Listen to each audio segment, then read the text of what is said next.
Sean todos bienvenidos, buenas noches, muchas bendiciones.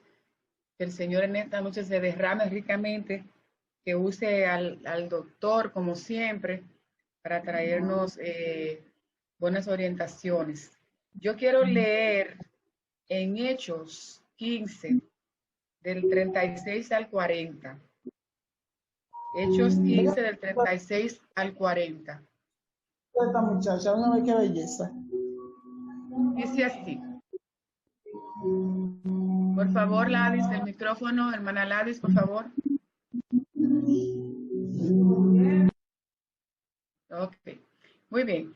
Después de algunos días, Pablo dijo a Bernabé, volvamos y visitemos a los hermanos en todas las ciudades donde hemos proclamado la palabra del Señor, para ver cómo están.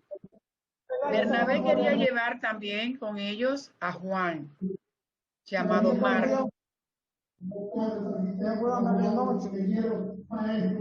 Silénciala, Guillermo, por favor.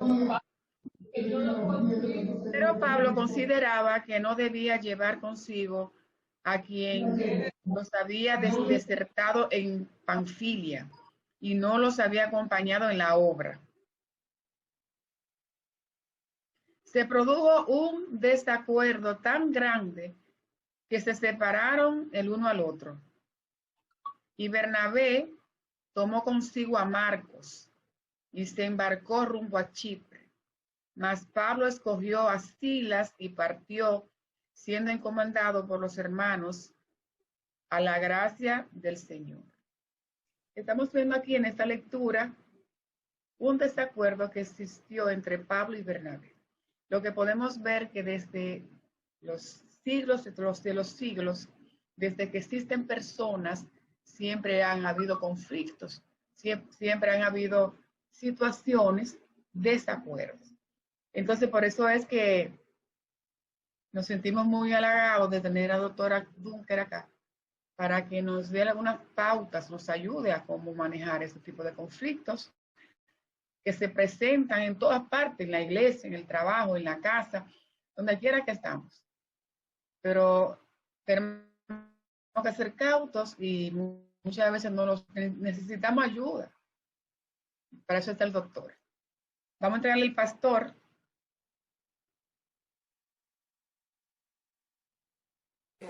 Bien, pues gracias, Ketty. Agradecemos infinitamente a Dios y al doctor Dunker por aceptar gentilmente esta invitación.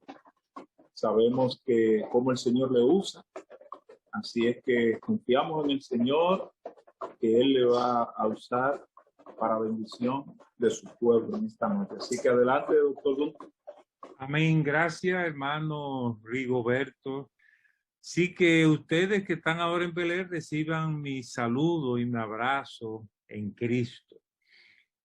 El tema que me han pedido es un tema fundamental en la iglesia. Pablo en 2 ocasiones usó la expresión soportando los unos a los otros. Porque estar en la iglesia implica el reto de aprender a soportarnos unos a otros. Yo te soporto a ti y tú me soportas a mí. Y precisamente para manejar este tema, Jesucristo dio unas enseñanzas en Mateo 18, que yo quisiera proponérselas a ustedes como un protocolo para las relaciones interpersonales. Este pasaje que voy a leer es un pasaje que del Evangelio ha influido en muchos reglamentos, constituciones, a través de toda la historia y en muchas partes del mundo occidental. Han copiado esto o lo han adaptado a sus circunstancias. Pero sin embargo, nosotros en la iglesia no lo hemos aplicado como deberíamos aplicar. Te quiero pedirle a Dios que nos dirija al leer este pasaje, Mateo 18, desde el verso 15, y que el Espíritu Santo lo aplique a cada uno de nuestras circunstancias. Permítanme orar. Padre, en el nombre de Jesús, vamos a abrir tu palabra pidiéndote que tu Espíritu Santo nos acompaña. Acompaña a cada uno de los que están aquí presentes para que la palabra encuentre su mejor recepción y que pueda ayudarnos para vivir realmente como tú quieres las relaciones en Cristo dentro de la iglesia. Habla a través de tu siervo y que tu Espíritu Santo se mueva en medio nuestro. Te lo pedimos en el nombre de Jesús. Amén. Mire, el capítulo 18 de Mateo está dirigido a los conflictos interpersonales. Si ustedes leen al principio, van a ver que dice el verso 1, en aquel tiempo los discípulos vinieron a Jesús diciendo, ¿quién es el mayor en el reino de los cielos? Mateo lo recoge con mucha simpleza, pero fue realmente una lucha por el poder. Pues entre los apóstoles que parece que esperaban el reino literal de Jesucristo en aquel tiempo, estaban en una lucha de quién sería el segundo después de Jesucristo. Y ahí Jesús le dio un ejemplo de humildad. Más adelante hay una crítica de Jesús a los que causan tropiezo al pueblo de Dios, a los que menosprecian, a los que viven con humildad. Y al final habla de la oveja perdida. Y entonces dice en el verso 15, por tanto, es decir, tomando toda esta problemática que se da en la iglesia, Jesús va a establecer 3 pasos para los conflictos interpersonales o 3 maneras para pastorearnos los unos a los otros. Yo creo que este pasaje implica pastorearnos los unos a los otros. No solo resolver conflictos, sino que me convierte a mí en el pastor de mis hermanos. Cuando yo soy parte de la iglesia, yo tengo que tener la responsabilidad de pastorear a los demás que están a mi alrededor. No importa si soy pastor o la posición que yo tenga, pero ser miembro de la iglesia implica que voy a aplicar este protocolo de Jesucristo para sanar conflictos interpersonales. Todos y todas tenemos esa responsabilidad. Por tanto, dice Jesús, y aquí viene el primer punto que yo lo quiero definir como confrontación. O sea, el primer paso es confrontación. Dice el verso 15, por tanto, si tu hermano peca contra ti, ve y repréndele, estando tú y él solo. Si te oyere, has ganado a tu hermano. Si Jesucristo dice esto, porque él sabe que va a suceder muchas veces. Si tu hermano peca contra ti, eso no es un accidente raro. Eso va a suceder como resultado de que somos personas diferentes, con costumbres diferentes, temperamento diferente, y que nos prestamos a los malentendidos. Entonces Jesús preventivamente nos dice, cuando eso suceda, si tu hermano peca contra ti, ¿qué tú debes hacer? Lo dice Jesucristo en este pasaje. Si tu hermano peca contra ti, dice Jesús, ve y repréndelo estando tú y él solos. Lo que solemos hacer cuando tu hermano peca contra ti contradice a Jesucristo. Muchas veces lo que hacemos es que se lo decimos a otro hermano. A veces hasta con buena intención exteriormente. Hay que orar por el hermano fulano que mira lo que me hizo. Mira lo que me hizo. Pero desde que tú caes en eso, estás pecando contra Jesucristo. Estás violando las palabras explícitas de Jesucristo. Si tu hermano peca contra ti, ve y llámalo estando tú y él solos. No puedes ir a un comité, no puedes ir ni siquiera al pastor de la iglesia a decirle, pastor, mire lo que me hizo la hermana o el hermano tal. O sea, lo que Jesucristo te pide es que tú tengas la entereza de carácter para ir a tu hermano o a tu hermana a confrontarlo. El primer paso se llama confrontación. La palabra repréndele en español es muy fuerte y no significa en el texto original en griego que tú le das una pela de lengua, que tú lo pones en su puesto. No, ese no es el sentido. No es una reprensión en tono estridente. O sea, el texto griego sugiere convencer, redarguir, provocarle a reaccionar positivamente. Entonces, cuando tu hermano peca contra ti, tú tienes la tarea de pastorear a tu hermano, de acercarte y convencerlo de que ha faltado a la relación que tiene contigo. Un amigo me dijo una vez, amigo comerciante, Dunque, todo se puede decir. Lo que hay que saber es cómo se dice. O sea, ve a hablar con tu hermano, pero que tienes que buscar una manera correcta de hablar con tu hermano. Tienes que medir tu tono de voz. Tienes que medir las palabras que vas a utilizar. Pero confróntalo a solas. La mayoría de las personas confrontadas a solas reacciona bien.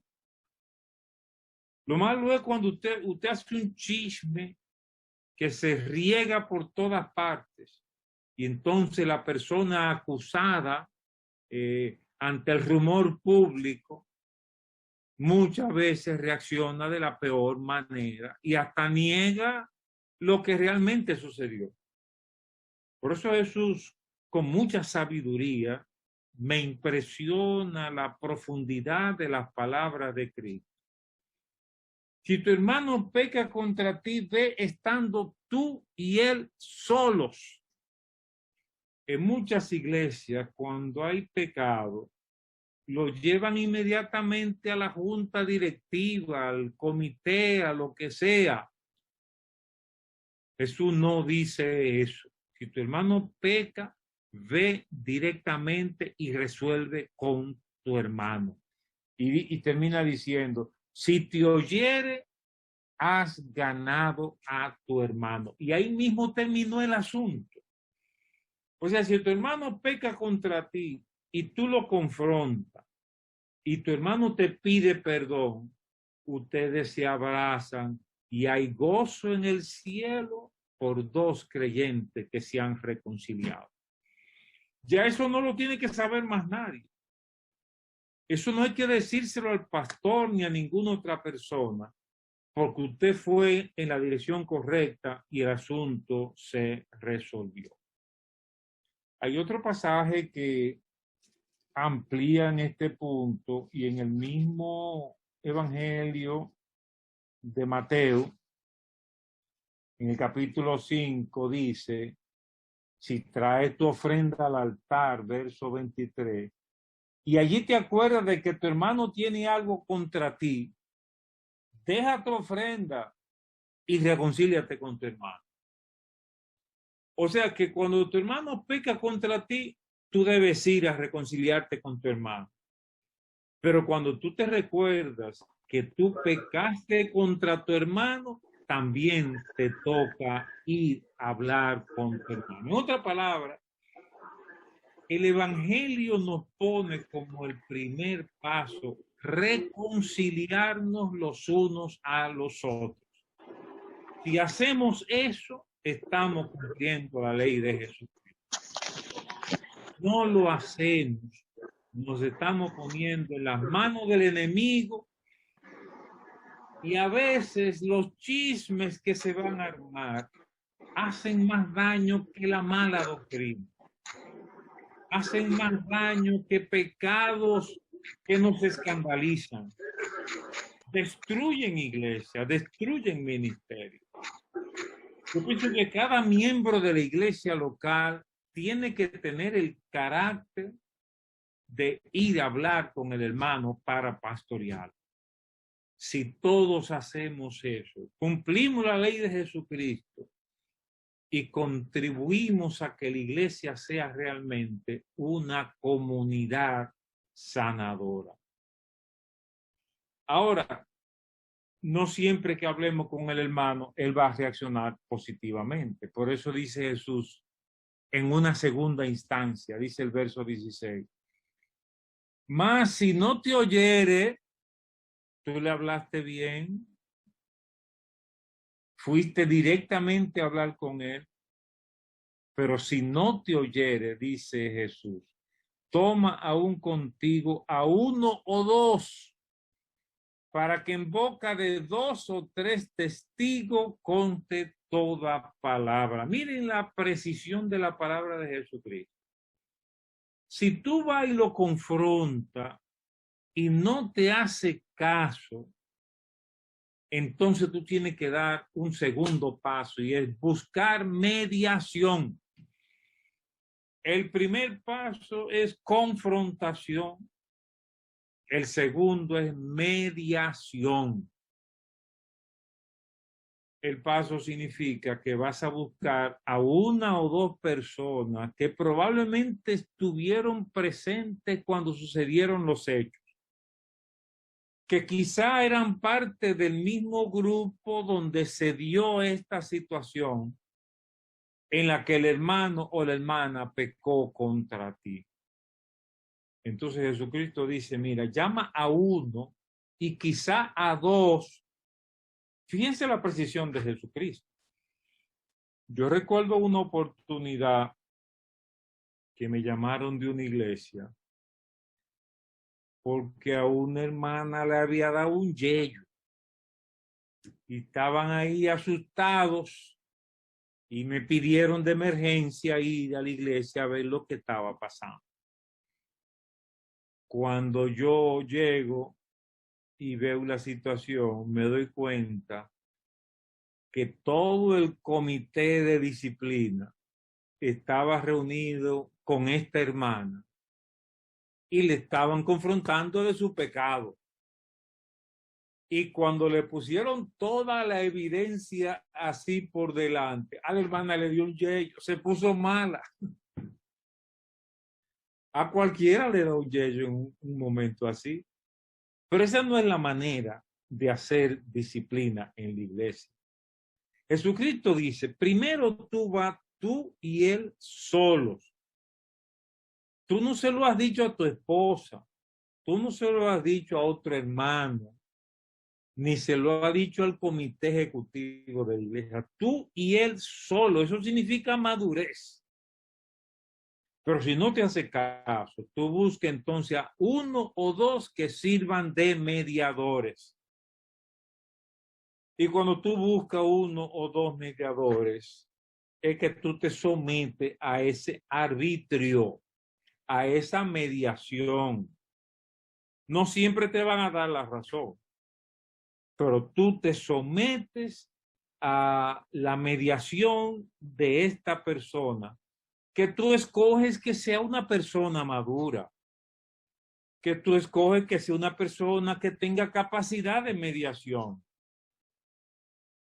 Y entonces el otro creyente está obligado. Esas son las reglas del reino de los cielos. O sea, tú tienes la responsabilidad de buscar la mediación y el otro hermano tiene la obligación de aceptar la mediación. En una iglesia donde un hermano no aceptara la mediación, debería ser sometido a disciplina solo por no aceptar la mediación. Usted no puede ser miembro del cuerpo de Cristo y no aceptar la mediación, porque son las palabras de Jesucristo. Es Jesucristo que dice, llama a uno o dos y que intervengan en la situación como mediadores. Si estos mediadores hacen su papel, una posibilidad es que el hermano o la hermana termine aceptando su falta y pidiendo perdón. Si eso sucede, ahí mismo quedó el asunto. Ahí mismo se resolvió el asunto. Esto se puede dar en el matrimonio. Cuando dice si tu hermano peca contra ti, puede ser tu esposo, tu esposa. Entonces viene y te pide perdón. O viene y te pastorea y tú te arrepientes. Una vez que se ponen de acuerdo, se resuelve el asunto.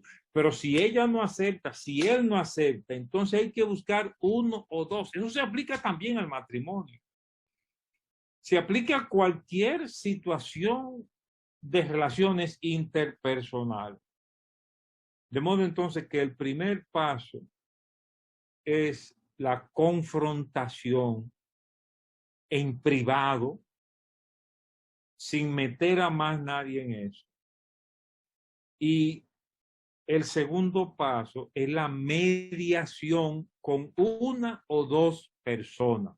Ahora Jesucristo dice en el verso 17, si no los oyere a ellos, y cuando ustedes ven que en los tribunales hay primera instancia, segunda instancia, tercera instancia, he copiado de aquí, he sacado de estas palabras de Jesucristo, primera instancia, segunda instancia, tercera instancia. Se usa en toda la jurisprudencia del mundo occidental. Pero muchas veces en la iglesia nos hemos olvidado de aplicar la palabra de Jesucristo. Si no oye a los mediadores, dice este pasaje, llévalo a la iglesia. Llévalo a la máxima instancia. De modo entonces que cuando hay conflicto entre dos hermanos, uno de ellos no puede ir directamente al pastor para que intervenga. Si yo soy pastor y un hermano viene y me dice, hermano Dunker, mire lo que hizo mi hermana tal, ¿qué usted piensa de eso? La primera pregunta que yo tengo que preguntarle es, ¿y usted habló con la hermana sobre eso? O sea, ¿usted aplicó lo que Jesucristo dijo que debíamos hacer? ¿Usted fue a pastorear a su hermana? Porque antes de hacer eso no tiene derecho a decírselo a más nadie. Si queremos cumplir con las palabras de Jesucristo. Dilo a la iglesia. La palabra iglesia tiene que ser explicada porque en el Nuevo Testamento la iglesia puede referirse a toda la iglesia, a la iglesia universal, o se puede referir a la iglesia de una ciudad y se usa en ese sentido la mayoría de las veces. Pero hay varios pasajes que permiten ver que también se aplica a la iglesia casera. En la iglesia primitiva no habían templos como en la actualidad y la mayoría de las reuniones eran reuniones caseras en diferentes casas, se reunían a tener los cultos, eran iglesias caseras, células, si usted quiere llamarle así. Entonces, una posibilidad de interpretar este pasaje cuando dice, si no los oyere a esos mediadores, dilo a la iglesia que se reúne en la casa. Esa es una posibilidad. La otra posibilidad es ir a los líderes de la iglesia. En última instancia, ir a los líderes de la iglesia, pero nunca se debe suponer que esto signifique ir a una iglesia de 500 miembros para que resuelvan y sirvan de jurado. No, no, de ninguna manera que no podría ser así. Hay situaciones especiales cuando un líder importante cae en una situación de escándalo público, puede ser necesario ir ante la iglesia y pedir perdón. Eso funciona, debo decirles. Eso funciona. Yo lo he visto funcionar. Y cuando usted hace eso, muerto el perro, se acabó la rabia. Ya no hay chisme a partir de ahí. La gente no hace chisme de un pecado confesado. Y a veces algunos líderes que han caído en pecado, la salida puede ser, dilo a la iglesia, pide perdón ante la iglesia. O sea, puede ser parte de la salida disciplinaria en alguna situación. O sencillamente se le dice a los líderes, al pastor principal, y ellos entonces actúan como último tribunal y definen qué es lo que se va a hacer. Y entonces dice el versículo 17, si no oyere a la iglesia, tenle por gentil y publicano. O sea, excomunión. Un problema de la iglesia evangélica hoy día es que ya no se excomulga a nadie. Ni la iglesia católica ni la iglesia evangélica. Ya no se excomulga a nadie. Todo el mundo está en plena comunión aparentemente. Pero Jesús habla de algunos que deben ser sacados de la comunión. Que hay que declararlo que usted no pertenece a este cuerpo. No por la grandeza del pecado que ha cometido. En el Nuevo Testamento no hay pecado grande y pecado chiquito. Yo recuerdo cuando yo era un joven creyente que las iglesias evangélicas tenían una disciplina que si tú cometías un pecado que se consideraba pequeño, te ponían una disciplina de algunas semanas o un mes que usted no podía, qué sé yo qué, participar, entrar. Pero si era un pecado más grande, te ponían una disciplina hasta de 1 año. Eso no está en la Biblia. Eso no está en la Biblia. La Biblia no habla de eso. No hay ninguna base en las escrituras para poner disciplina así según la gravedad del pecado. Lo que la Biblia diferencia es si se arrepiente o si no se arrepiente. El que no se arrepiente hay que aplicarle la pena máxima que puede ser expulsión. Pero el que se arrepiente hay que decirle la sangre de Jesucristo te limpia de todo pecado. En una oportunidad, siendo parte del equipo pastoral de una iglesia, se dio una situación especial un domingo, cuando íbamos a tomar la comunión ese domingo. Una hermana del grupo de alabanza se acerca al pastor llorando para abrir su corazón y decirle que ella está embarazada de un hombre casado. Es una hermana soltera. Se acerca al pastor a decirle, llorando, estoy embarazada, caí en pecado y estoy embarazada de un hombre casado. ¿Qué se hace en una situación como esa? Bueno, la mayoría de nuestras iglesias cogerían a esa muchacha y la fusilan. O sea, la fusilan y muchas veces vamos a decir por causa del testimonio público, la fusilan. Yo celebro lo que hizo el pastor principal en esa ocasión. Él nos llamó al equipo pastoral con la joven, con todo lo que estaba pasando, y ahí se produjo la decisión de que esa hermana se parara delante de la iglesia y pidiera perdón. Pidiera perdón. No que entrara en detalle, pero que pidiera perdón. Porque eso usted no podía esconderlo, porque esconderlo causaba más daño que usted hablar con franqueza. Ella se paró, comenzó el culto, ella se paró brevemente, pidió perdón llorando, y ahí el pastor principal se acercó y públicamente dijo: la sangre de Jesucristo te limpia de todo pecado. ¿Cuántos de ustedes creen eso?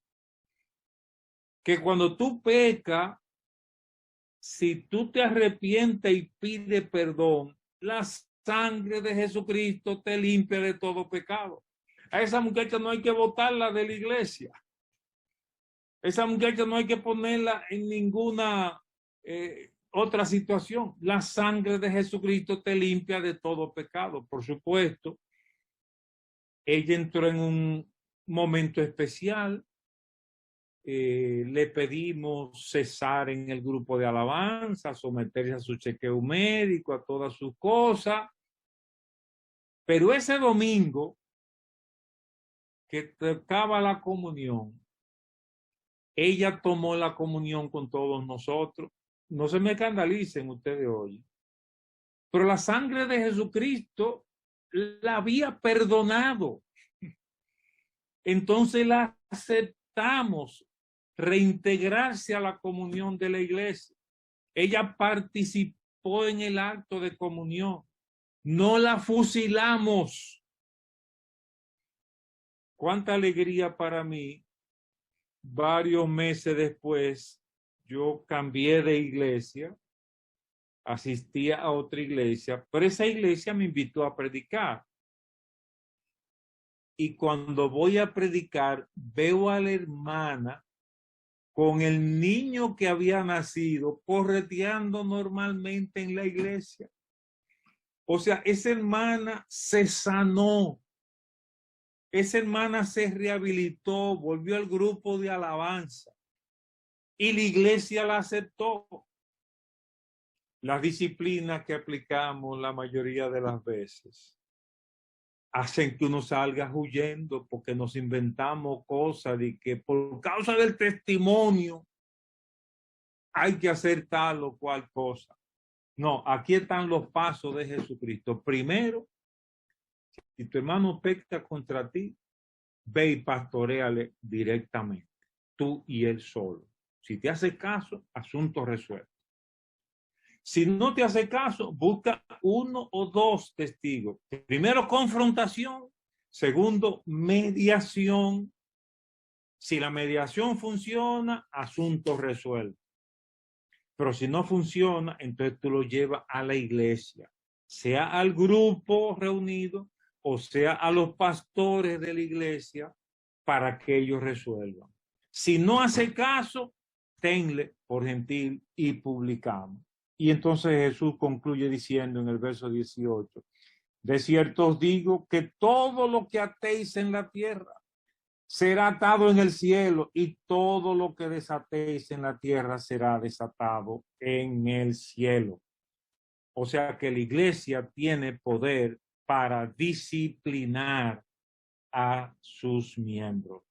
Pero dice también el verso 19, otra vez os digo que si dos de vosotros se pusieren de acuerdo en la tierra acerca de cualquier cosa que pidieren, les será hecho por mi Padre que está en los cielos. Porque donde están dos o tres congregados en mi nombre, allí estoy yo en medio de ellos.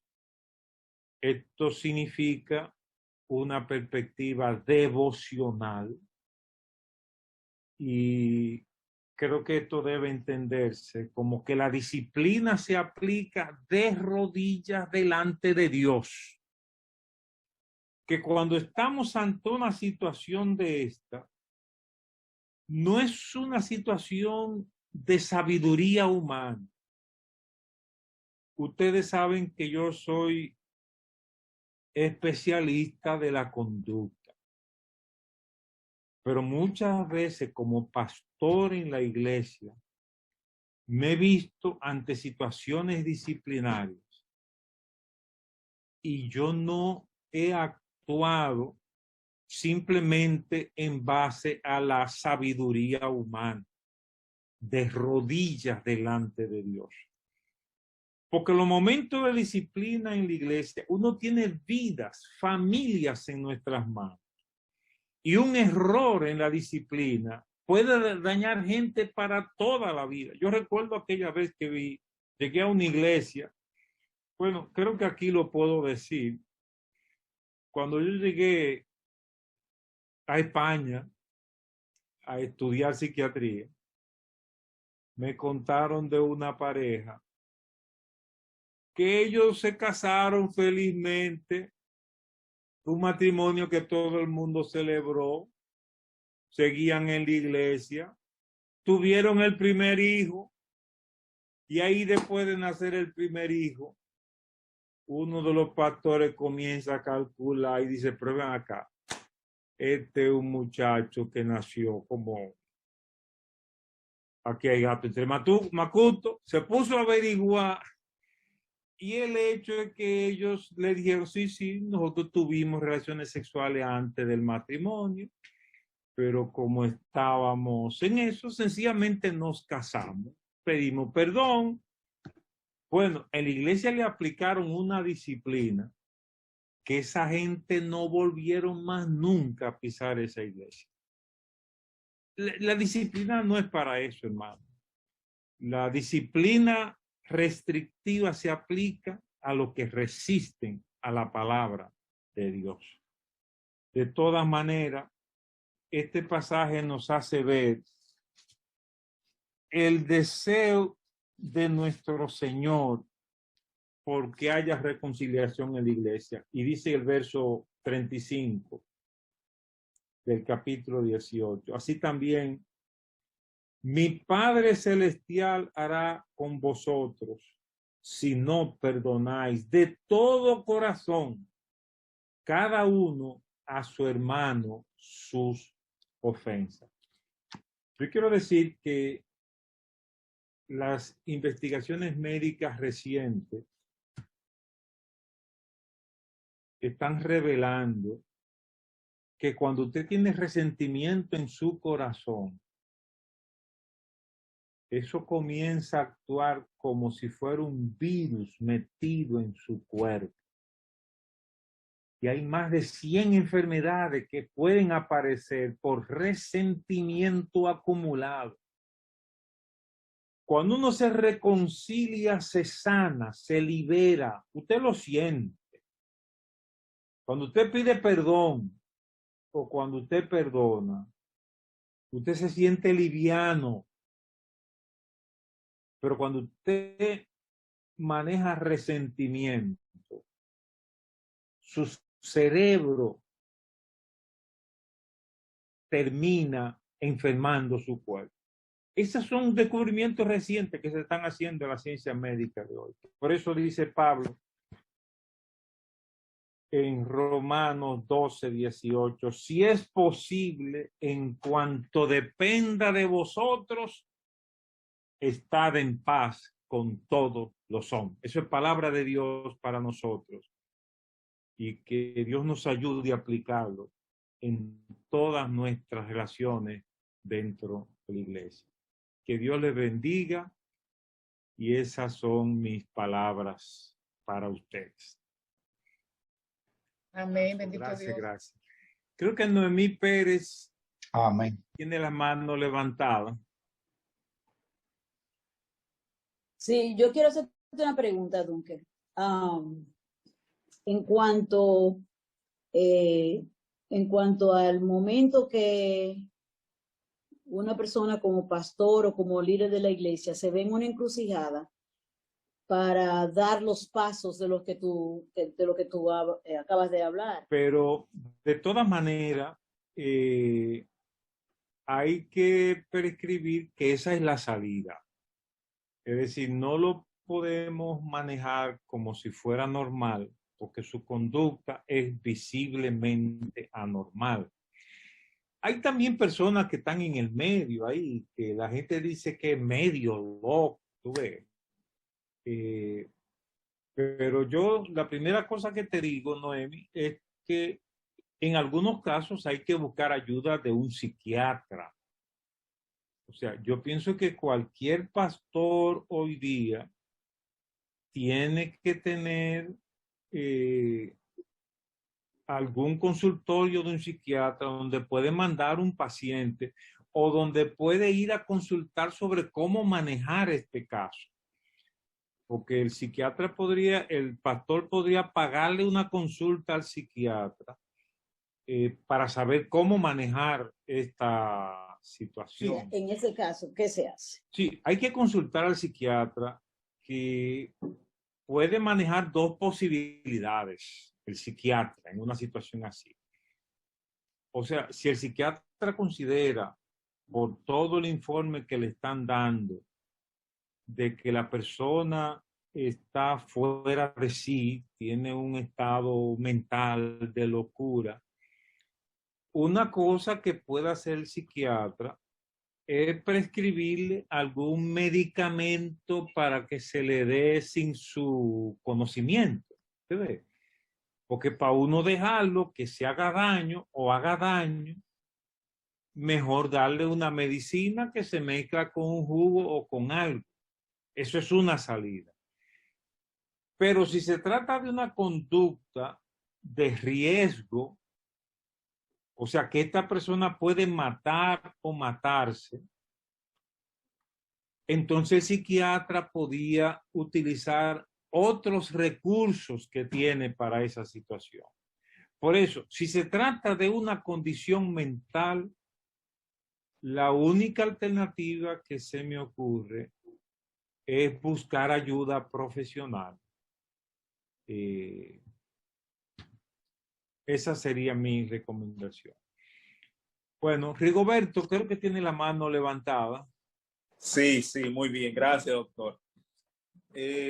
Nosotros en la iglesia podríamos decir que en algunas circunstancias hemos tenido que enfrentar y solucionar conflictos que abarcan todo lo que menciona el pasaje bíblico y tener que agotar el protocolo de Cristo. ¿Qué orientación usted me daría en ese sentido cuando la persona tiene una confusión tan grande que quiere justificar y diciendo Dios me dijo inclusive que ciertas cosas que uno sabe que tienen un orden establecido y que cuando Dios habla, Dios respalda, y sobre todo los que tenemos un poquito más de discernimiento, entendemos cuando algo puede ser de Dios y algo que no puede ser de Dios. Sí, mire, yo pienso en ese caso, yo aplicaría el protocolo de Jesucristo. Y al momento que tú estás llegando, que no te hace caso, yo pienso que debe haber un comité en la iglesia, una junta que maneje el caso. O sea, yo en tu lugar, yo no tomaría yo una decisión, pero sí tiene que haber un comité en la iglesia, el comité ejecutivo, que tome una decisión. O sea, que ventile el caso, que escuche a la persona, que amoneste a la persona y al final tome una decisión. Si el comité considera que la persona está en falta y la persona no se somete, hay que ponerlo en disciplina. O sea, la situación que dice la Biblia es que a los que no se someten hay que ponerlo en disciplina. restringirlo y hasta expulsarlo. Eso, ¿verdad?, nos expone a que si la Junta se equivoca, por ejemplo, pero Jesucristo dice aquí que le está dando poder a la Junta para decidir, o sea, cuando dice dilo a la iglesia, entonces dice, y si no llegue a la iglesia, de cierto digo que todo lo que atéis en la tierra será atado en el cielo. O sea, Jesucristo le está dando poder disciplinario a la iglesia.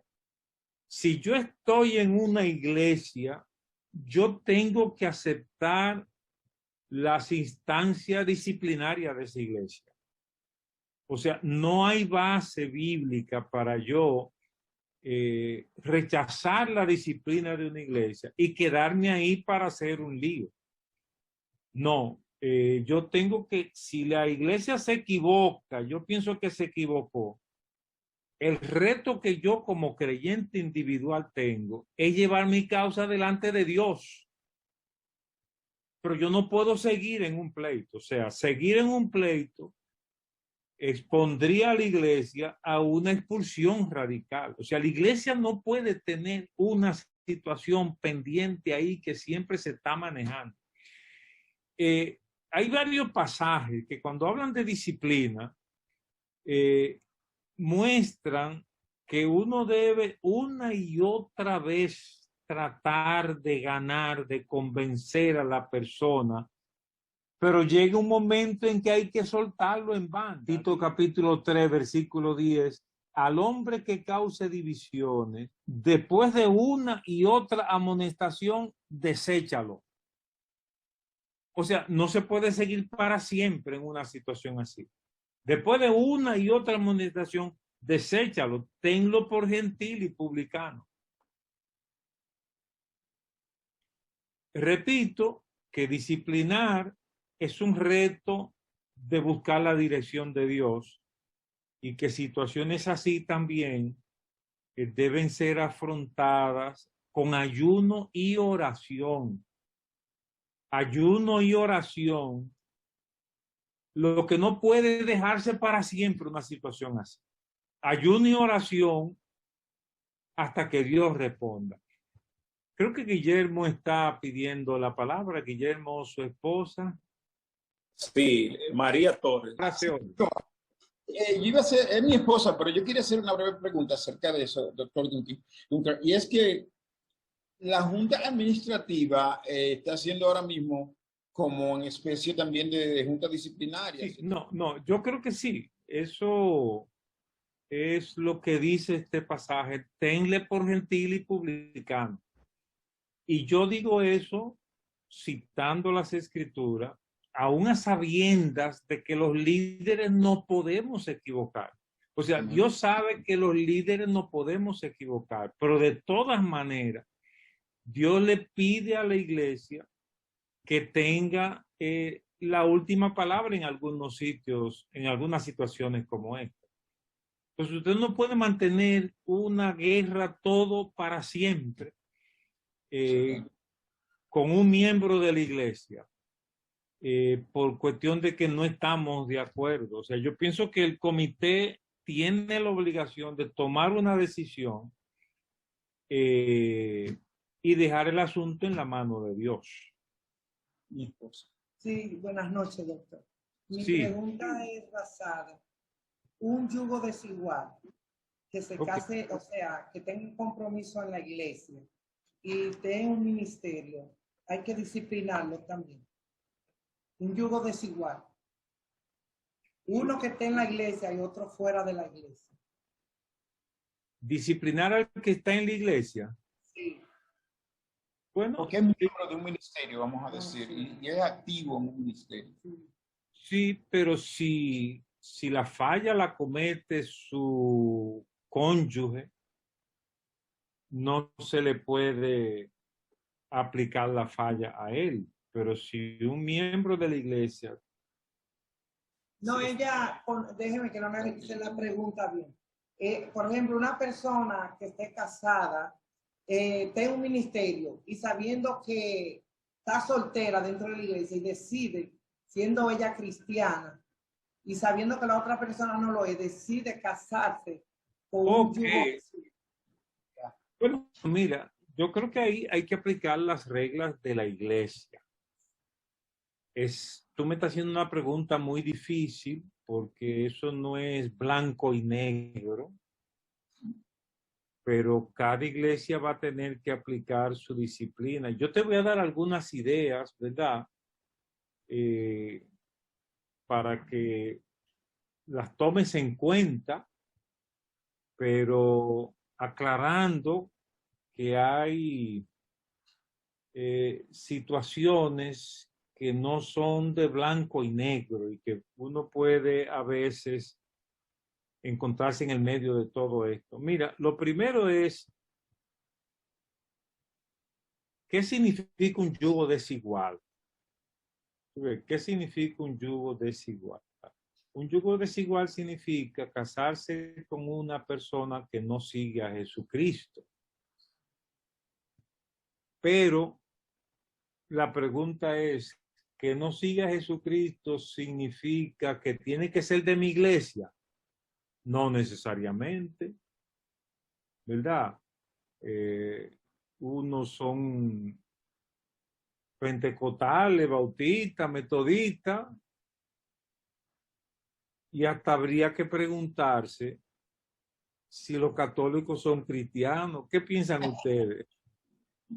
Ellos dicen que son cristianos. Bueno, yo conozco, yo tengo amigos católicos que son cristianos de verdad.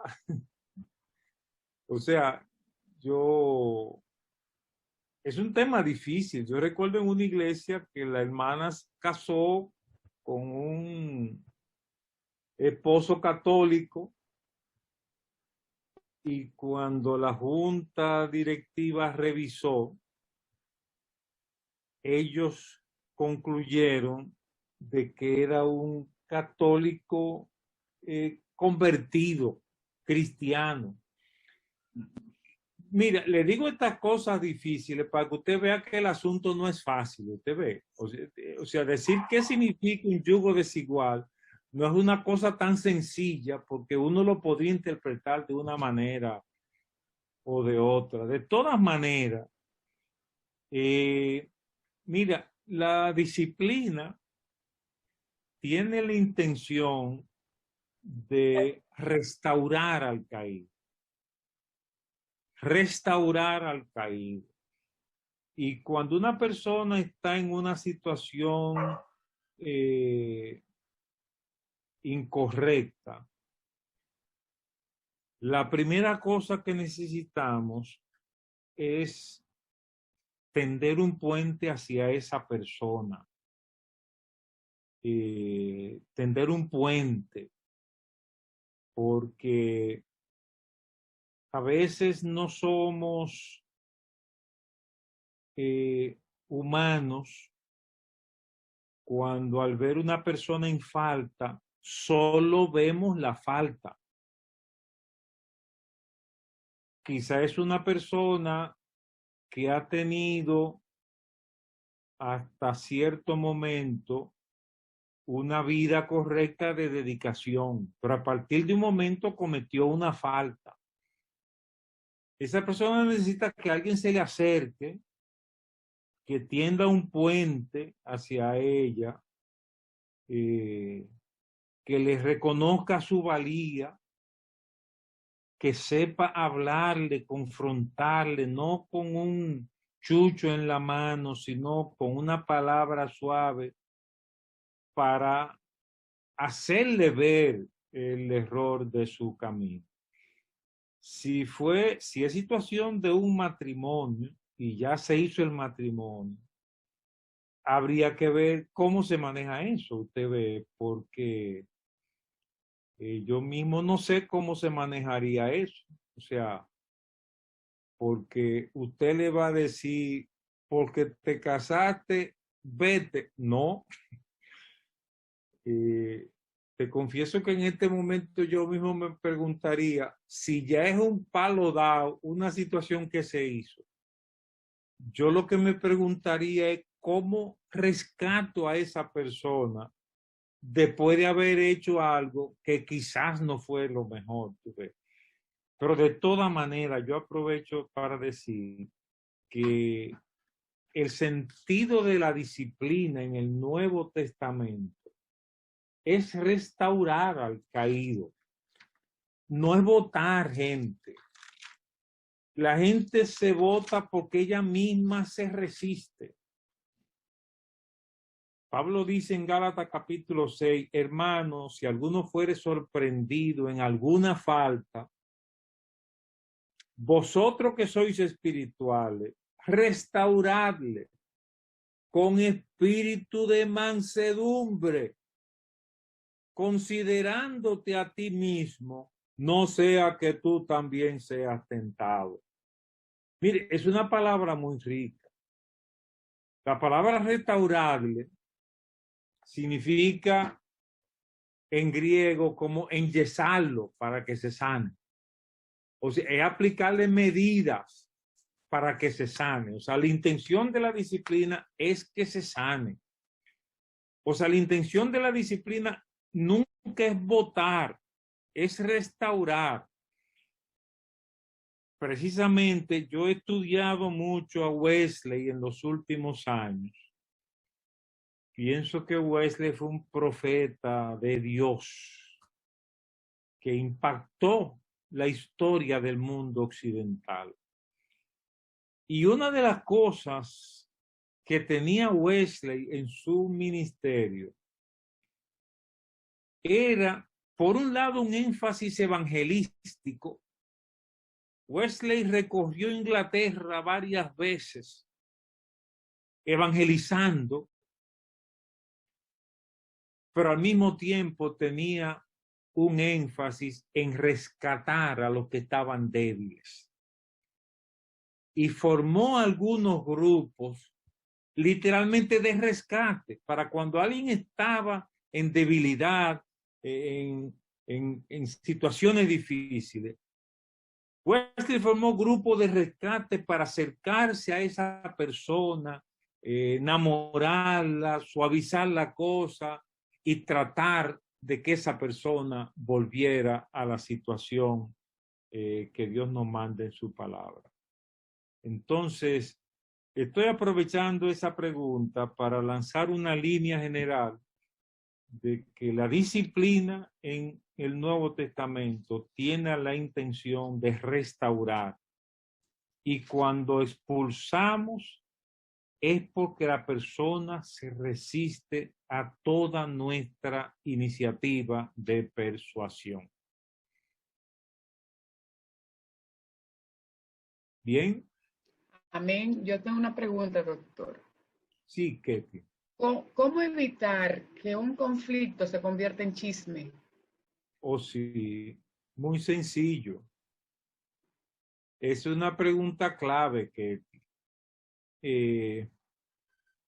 Un conflicto se convierte en chisme desde que tú se lo dices a otra persona.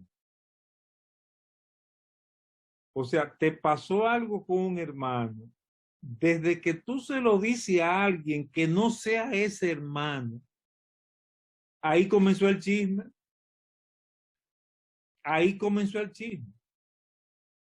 Yo recuerdo una situación de un hermano que cayó en pecado, un hermano muy bueno, pero cayó en pecado. Por eso dice ahí, considerándote a ti mismo. Y entonces el hermano que lo vio comenzó un rum rum, porque era un hermano líder el que había caído. Y cuando el asunto se regó, que lo pusieron de frente ahí para ver si era verdad o mentira, él mintió y dijo que no había pasado nada. Pero yo, que me tocó investigar la situación, yo tenía las evidencias de que él había pecado, pero yo lo comprendí. Es que, mire, hermano, cuando yo caigo en falta, yo le pido a Dios que mis hermanos me pastoreen, que no me pongan así en público de una vez. Porque cuando usted me pone en público con una acusación, usted me pone el escenario más difícil de todos. Jesucristo dice, si yo peco contra ti, llámame a mí a solas, en privado. Y dime, hermano Dunker, y ahí yo reacciono delante de ti, te pido perdón, lo que sea. Pero no me haga una algarabía que todo el mundo lo sabe. Cuando yo era un joven cristiano, San Pedro de Macorís, comencé a predicar en la iglesia, me daban turno para predicar, y un día que me tocaba predicar, se me acerca un hermano antes de la predicación, dice, hermano Dunque, tengo que hablar con usted, tengo que hablar con usted. El hecho es que alguien que no era de la iglesia se había inventado un chisme de que se había encontrado conmigo en un sitio borracho, o sea, que vieron al hermano Dunker borracho como una uva. Yo nunca me he emborrachado en mi vida. Yo he cometido otro pecado, pero yo nunca me he emborrachado en mi vida. Y entonces, como él me lo dijo, él hizo lo que dice Mateo 18. Yo sencillamente me paré y dije, hermano, nada de eso. Punto y aparte. Entonces comenzaron los hermanos a aclarar lo otro. Pero suerte que me lo dijo. Jesucristo lo que dice, mire, el primer paso es habla con tu hermano. Desde que tú murmuras, desde que tú hablas en tono bajo con otra persona de lo que hizo una tercera persona, estás pecando contra Jesucristo. Muy bien, gracias, doctor. Vamos a poner a Sandra entonces. Sandra. Sandra. Sí, amén. Buenas noches. Cuando una persona, pastor, aún siendo miembro de la iglesia, tiende a criticar regularmente hasta inclusive acerca de la persona en voz alta, y usted lo escucha, se siente afectado, ¿usted debe de ignorarlo, ponerlo en oración o debe de enfrentar a esa persona? No. Inclusive le levantan calumnia también a veces a la persona. No, usted debe aplicar Mateo 18. Llame a ese hermano a solas y prepárese en oración y dígale, hermano, eso está bien lo que usted está haciendo. O sea, prepare su discurso, póngase en las manos de Dios para hablar con ese hermano, porque él está pecando. Entonces, Cristo te pide que tú lo pastorees a él. Si no te hace caso, entonces llama a otro. Llama a uno o dos y pastoreenlo. Y si no le hace caso a ninguno de los dos, llévenlo a la junta oficial. Y si no hace caso, hay que sacarlo de la iglesia. Ustedes van a decir, pero por un chisme lo van a sacar de la iglesia. Es que lo que hace grande el pecado es que tú no te arrepientes de ese pecado. O sea, si tú insistes en tu pecado se agrava. Y entonces ahí es cuando la disciplina de la iglesia tiene que funcionar. Bien, yo creo que hemos agotado las preguntas. Quiero de nuevo saludar a todos los que conozco, a mi queridísima hermana Noemí Pérez. Que Dios le bendiga hasta otra oportunidad. Sí, muchísimas gracias. Gracias. Estamos inmensamente agradecidos de usted, doctor. Amén. Así es que en nuestras oraciones para usted y su familia, para que Dios le siga dando sabiduría y le guíe siempre y siga siendo de bendición para su pueblo. Amén. También quiero darle las gracias al pastor Ramón Núñez, que trajo a algunos miembros de su iglesia y compartió también la charla. Así que, pastor, Dios le bendiga con todos sus gentes acá. Amén. Vamos a orar para despedir y inmensamente agradecido del doctor Dunker, que el Señor lo siga bendiciendo, igual que a todos ustedes que esta noche estuvieron con nosotros compartiendo este momento tan especial. Creo que fue de mucha bendición. Amén. Así que vamos a orar, para que Dios nos acompañe y siempre esté a nuestro lado. Padre, gracias. Gracias, Señor, porque tú eres maravilloso, tú eres bueno. Gracias por la palabra que tú nos trajiste en esta noche, Señor, porque han sido de bendición para nuestras vidas, Padre. Gracias por usar al doctor Dunker. Te pedimos bendiciones sobre él hasta que sobreabunde, Señor. Bendice su familia, Padre, también. Y permite, Señor, que siempre tenga palabra de vida para todo aquel, Señor, que le solicite. Gracias, Señor. Te pedimos una noche bajo tu gracia, bajo tu presencia. Ayúdanos a descansar, Padre, en el nombre de Jesús. Amén. Bueno, muchas bendiciones. Amén. Le bendiga. Amén. Bendiciones. Bye, bye. Amén. Bendiciones para todos. Amén, amén.